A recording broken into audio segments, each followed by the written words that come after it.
G'day guys, and welcome back to part 6 of my OzzyOcker Workbench build. Last video I left you off with I just glued up these two frames and everything's come up beautifully. So today we're going to connect these two frames together with the two side rails on both sides. And there they are there, they're very close to each other. This side here is basically perfect.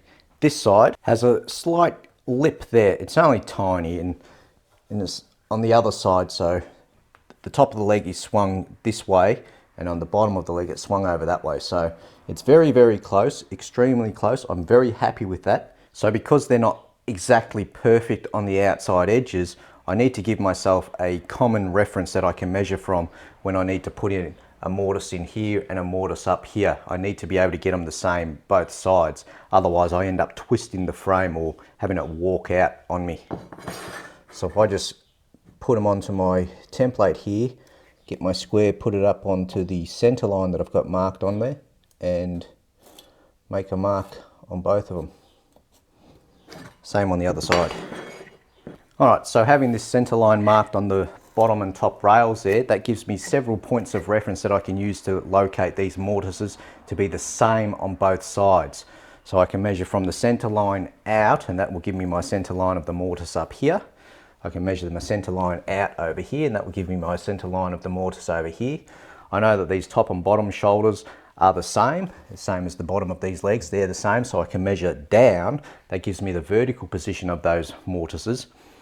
And that way, because I'm working from common references, any discrepancies within this leg being kicked out just that little bit are now negated. I don't need to worry about it because I'm measuring from a common reference.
Oops.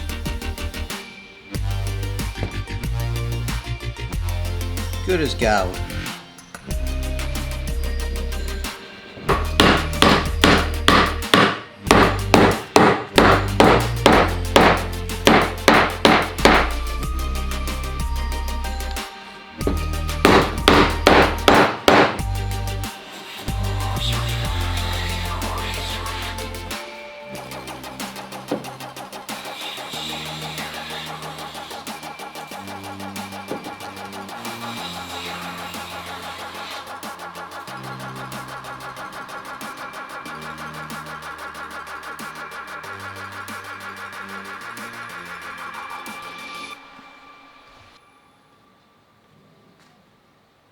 Close enough.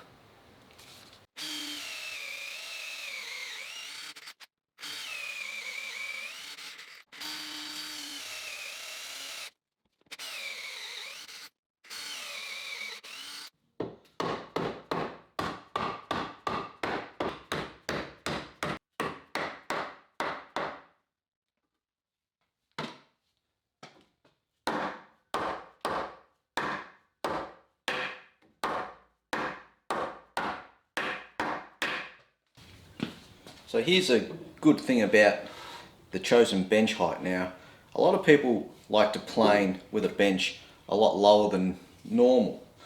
Whereas I find that unbelievably uncomfortable, because just doing that there at this level here, which would be the underside of the top, I can actually feel my wrist cocking up like that, and it's really uncomfortable. But if I lift that up another 3 inches, now my wrist is in line and I can just go for it. So what I could do there, with my hand planes, I would need to change all of those tote handles to tilt forward a little bit, so that instead of cocking my wrist there like that, my arm would be more like that.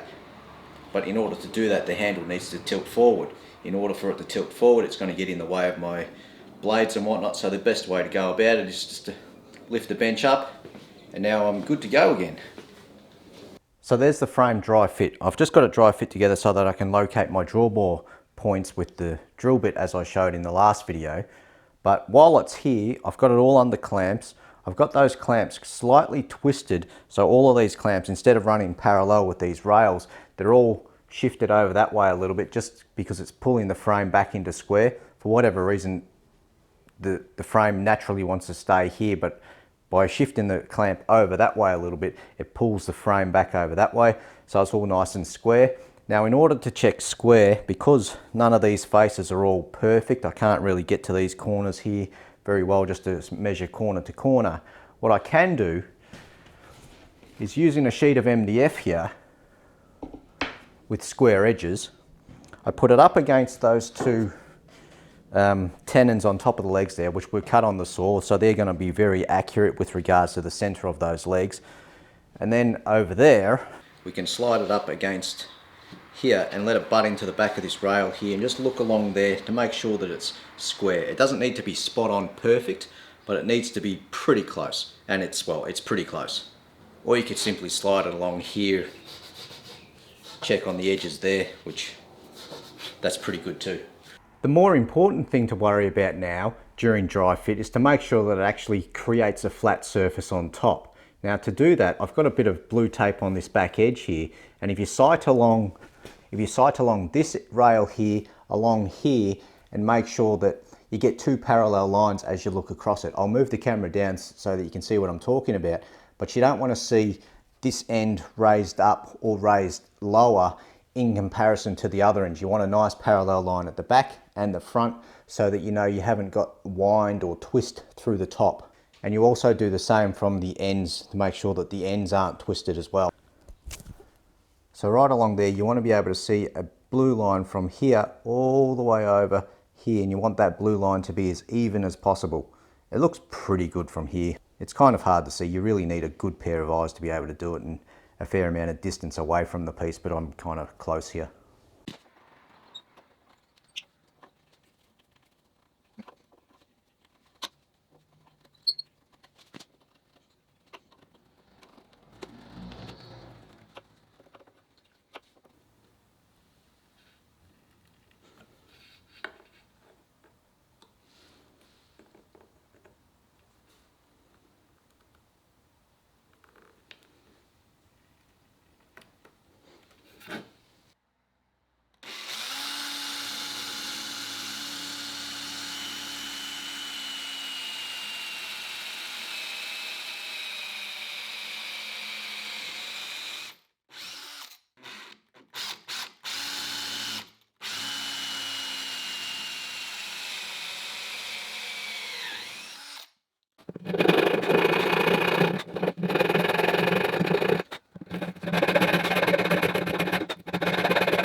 Now that it's all in clamps, it's not going to go anywhere, so I've got a little bit of extra time now to get those drawbar pins in. I can just go around and smack them in as if they're nails, but you do need to get them done while the glue is still juicy and wet. So I've got an extra couple of minutes, so I don't have to stress that much.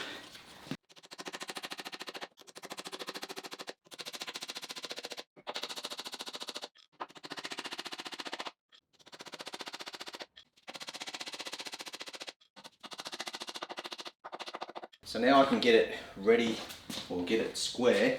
It really should be square already, but I can see it's pretty terrible.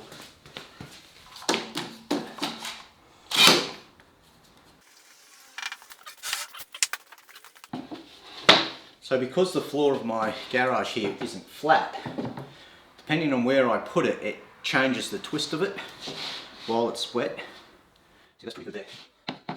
That's pretty good. That's not too bad.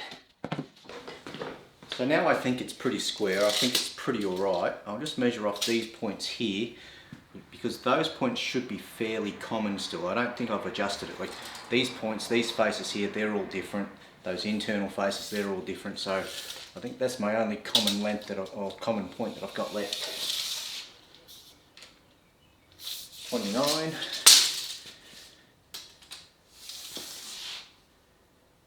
25. So it's shorter this way and longer that way. That way I need to swing it over that way somehow. Which means doing what I've done with these clamps, but harder.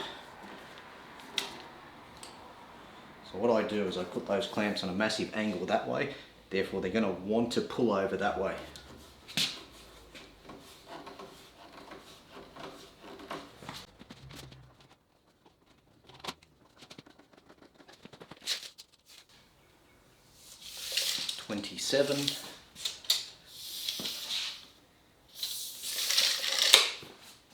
So I've got 27 and 28. That's, I don't know, 16, 27 and 16, 28. Close enough. And then once again I want to sight across this to make sure I haven't twisted that frame, because I want it to dry good and flat and not twisted and square and all of that. I want it to be just perfect as it dries. It will still be able to shift afterwards, but if it dries, the closer you can get this thing to dry square and straight and not twisted, the better it is. Now, you can pull the twist out of the frame later on, and we probably will, but the closer you can get it, the better it is. So I think that rounds out this video, so thanks very much for watching, thanks for sticking around. That's looking really good, I'm really happy with that. All I need to do is put a top on top of it, and I've got myself a functioning workbench.